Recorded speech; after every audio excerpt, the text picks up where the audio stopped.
রাজধানীর প্রাণকেন্দ্রে আজ এক ঐতিহাসিক মুহূর্তের সাক্ষী হলো দেশ। প্রধান উপদেষ্টা ডক্টর মুহাম্মদ ইউনূসের কার্যালয়ে বেতন কমিশনের চেয়ারম্যান যখন সেই বহু প্রতীক্ষিত প্রতিবেদনটি হস্তান্তর করলেন, তখন ঘড়ির কাঁটা জানিয়ে দিল নির্ধারিত সময়ের ৩ সপ্তাহ আগেই শেষ হয়েছে এই গুরুত্বপূর্ণ কাজ। কিন্তু সময়ের চেয়েও বড় খবর হলো এই প্রতিবেদনে কি আছে। দেশের ১০ লক্ষাধিক সরকারি কর্মকর্তা কর্মচারী এবং প্রায় ৩ লক্ষ পেনশনভোগীর ভাগ্য পরিবর্তনের যে রূপরেখা দেওয়া হয়েছে তা বাংলাদেশের প্রশাসনিক ইতিহাসে নজিরবিহীন। নবম জাতীয় বেতন স্কেলের এই প্রস্তাবিত কাঠামো শুধুমাত্র সংখ্যার হিসাব নয়, এটি একটি দর্শনের প্রতিফলন। সর্বনিম্ন বেতন ৮,২৫০ টাকা থেকে বৃদ্ধি পেয়ে ২০,০০০ টাকায় উন্নীত করার এই সুপারিশ মূলত একটি বার্তা বহন করে। মর্যাদার সাথে বাঁচার অধিকার প্রতিটি কর্মচারীর মৌলিক প্রাপ্য। ১৪২% বৃদ্ধির এই প্রস্তাব যদি বাস্তবায়িত হয়, তাহলে একজন অফিস সহায়ক, একজন দারোয়ান, একজন পরিচ্ছন্নতা কর্মী যারা প্রশাসনের ভিত্তি, তাদের জীবনে আসবে বাস্তব পরিবর্তন। অন্যদিকে সর্বোচ্চ পর্যায়ের কর্মকর্তাদের বেতনও বাড়ানো হচ্ছে উল্লেখযোগ্য হারে। ৭৮,০০০ টাকা থেকে ১,৬০,০০০ টাকা। এই দ্বিগুণেরও বেশি বৃদ্ধির পেছনে রয়েছে সুচিন্তিত কৌশল।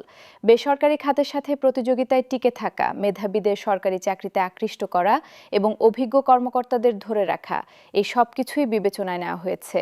সর্বনিম্ন ও সর্বোচ্চ বেতনের অনুপাত ১:৮ নির্ধারণের মাধ্যমে কমিশন স্পষ্ট করে দিয়েছে, আয় বৈষম্য হ্রাসই তাদের অন্যতম লক্ষ্য।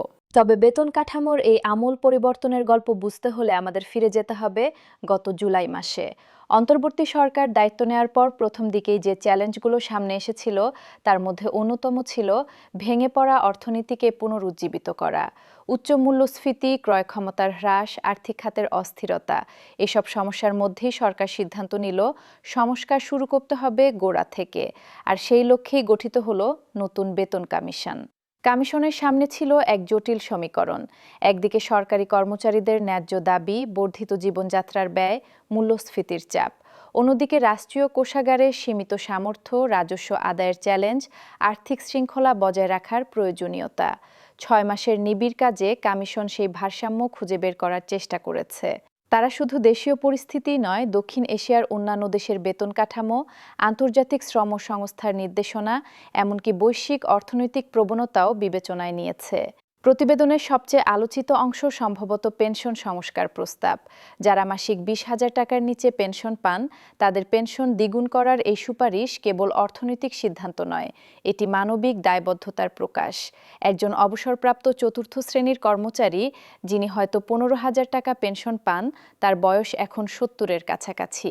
বাড়ির ভাড়া, নিত্য প্রয়োজনীয় জিনিসপত্রের ক্রমবর্ধমান দাম, ওষুধপত্রের খরচ, এসবের মধ্যে ১৫,০০০ টাকায় মাস চালানো কতটা কঠিন তা কল্পনা করা যায়। তার পেনশন যদি ৩০,০০০ টাকা হয়, সেটা তার জীবনে কী পরিবর্তন আনবে তা সহজেই অনুমেয়। একইভাবে যারা ২০ থেকে ৪০,০০০ টাকা পেনশন পান, তাদের জন্য ৭৫% বৃদ্ধি প্রস্তাব করা হয়েছে। আর যাদের পেনশন ৪০,০০০-এর বেশি, তারাও পাচ্ছেন ৫৫% বাড়তি। এই স্তরায়িত পদ্ধতি নিশ্চিত করে যে যার প্রয়োজন বেশি, সে বেশি সহায়তা পাবে। সামাজিক নিরাপত্তার এই মডেল অনুসরণ করা হয়েছে উন্নত দেশগুলোর কাছ থেকে শেখা অভিজ্ঞতা থেকে। চিকিৎসা ভাতা বৃদ্ধির প্রস্তাবটিও অত্যন্ত তাৎপর্যপূর্ণ। ৭৫ বছরের ঊর্ধ্বে যাদের বয়স, তাদের জন্য মাসিক চিকিৎসা ভাতা ৮,০০০ থেকে বাড়িয়ে ১০,০০০ টাকা করার সুপারিশ করা হয়েছে। এই বয়সে ডায়াবেটিস, উচ্চ রক্তচাপ, হৃদরোগ, বাতব্যথা, এসব দীর্ঘমেয়াদী রোগে ভুগছেন বেশিরভাগ মানুষ। প্রতি মাসে শুধু ওষুধেই খরচ হয় ১,৫০০ টাকা। তার উপর মাঝে মধ্যে পরীক্ষা নিরীক্ষা, বিশেষজ্ঞ চিকিৎসকের পরামর্শ, এসব মিলিয়ে খরচ কম নয়। ১০,০০০ টাকা ভাতা হয়তো সব খরচ মেটাতে পারবে না, কিন্তু একটা বড় অংশ কাভার করবে নিশ্চিত। ৫৫ থেকে ৭৫ বছর বয়সীদের জন্য ৫,০০০ টাকা চিকিৎসা ভাতার ব্যবস্থাও যুক্তিসঙ্গত। এই বয়সে স্বাস্থ্য সমস্যা শুরু হয় ঠিকই, কিন্তু সাধারণত তা খুব জটিল পর্যায়ে যায় না। নিয়মিত চেকআপ, প্রতিরোধমূলক ওষুধ, মাঝে মধ্যে সাধারণ চিকিৎসা, ৫,০০০ টাকায় এসব মোটামুটি সামলানো সম্ভব। বৈশাখী ভাতা বৃদ্ধি প্রস্তাব হয়তো প্রথম দেখায় কম গুরুত্বপূর্ণ মনে হতে পারে, কিন্তু এর সাংস্কৃতিক ও অর্থনৈতিক তাৎপর্য অনেক। বাংলা নববর্ষ শুধু একটি উৎসব নয়, এটি আমাদের সাংস্কৃতিক পরিচয়ের অংশ। প্রতি বছর এই সময়ে পরিবারের সবাই নতুন পোশাক কিনতে চায়, বাইরে খেতে যেতে চায়, চায়, আত্মীয় স্বজনদের সাথে মিলিত হতে চায়। মূল বেতনের 20% বৈশাখী ভাতা দিয়ে এসব খরচ মেটানো কঠিন ছিল। 50% উন্নীত করার এই প্রস্তাব মানে একটি পরিবার উৎসব উপভোগ করতে পারবে চাপমুক্ত মনে। একজন কর্মকর্তা যার মূল বেতন 40,000 টাকা, তিনি এখন পান 8,000 টাকা বৈশাখী ভাতা। নতুন প্রস্তাবে তা হবে 20,000 টাকা। এই 12,000 টাকা বাড়তি মানে স্ত্রী ও 2 সন্তানের জন্য ভালো পোশাক কেনা, পছন্দের রেস্তোরাঁয় পরিবার নিয়ে খাওয়া, হয়তো একদিনের জন্য কাছের কোনো পর্যটন স্থানে ঘুরে আসা, সবই সম্ভব। এই অভিজ্ঞতাগুলো পরিবারে সুখ নিয়ে আসে, সম্পর্কের বন্ধন মজবুত করে, জীবনে ইতিবাচকতা সঞ্চার করে। বেতন বৃদ্ধির হার বিশ্লেষণ করলে দেখা যায় কমিশন খুবই সচেতনভাবে বিভিন্ন গ্রেডের জন্য বিভিন্ন হার নির্ধারণ করেছে। 100 থেকে 147%। এই বিস্তৃত পরিসরের মধ্যে প্রতিটি গ্রেডের বাস্তবতা, চ্যালেঞ্জ এবং প্রয়োজনীয়তা বিবেচনা করা হয়েছে। নিম্ন গ্রেডে বৃদ্ধির হার রাখা হয়েছে বেশি, কারণ সেখানে জীবনযাত্রার মানের ঘাটতি বেশি। উচ্চ গ্রেডেও বৃদ্ধি দেওয়া হয়েছে যথেষ্ট, যাতে দক্ষ ও অভিজ্ঞ কর্মকর্তারা বেসরকারি খাতের লোভনীয় প্রস্তাব ফেলে সরকারি চাকরিতে থেকে যান।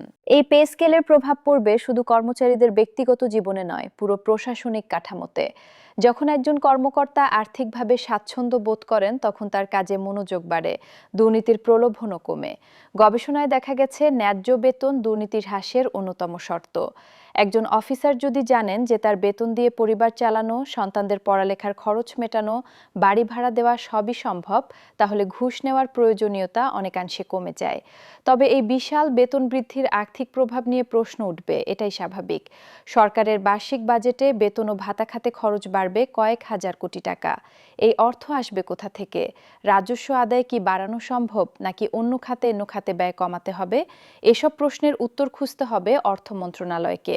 তবে অর্থনীতিবিদদের একটি বড় অংশ মনে করেন এই ধরনের বেতন বৃদ্ধি দীর্ঘমেয়াদে অর্থনীতির জন্য ইতিবাচক। যুক্তিটা সহজ। যখন 10 লক্ষ মানুষের হাতে বাড়তি কয়েক হাজার টাকা করে আসে, তারা সেই টাকা খরচ করেন। কেনেন পোশাক, জুতা, ইলেকট্রনিক্স, আসবাবপত্র, যান রেস্তোরাঁয়, চিকিৎসকের চেম্বারে। এই খরচ চাহিদা সৃষ্টি করে, যা উৎপাদন বাড়ায়। উৎপাদন বাড়লে কর্মসংস্থান বাড়ে, রাজস্ব আদায় বাড়ে। অর্থনীতিবিদরা একে বলেন মাল্টিপ্লায়ার এফেক্ট। প্রতিটি টাকা অর্থনীতিতে একাধিকবার ঘুরে মূল্য সৃষ্টি করে, আবার সঞ্চয়ও বাড়ে। মধ্যবিত্ত সরকারি কর্মচারীরা তাদের আয়ের একটা অংশ ব্যাংকে রাখেন, জমান সঞ্চয়পত্রে। এই সঞ্চয় ব্যাংকিং ব্যবস্থায় তারল্য বাড়ায়, যা ঋণ দেওয়ার সক্ষমতা বাড়ায়। উদ্যোক্তারা সহজে ঋণ পান, ব্যবসা সম্প্রসারণ করেন। এভাবে একটা ইতিবাচক চক্র তৈরি হয়। তবে সবচেয়ে বড় প্রভাব হয়তো সামাজিক।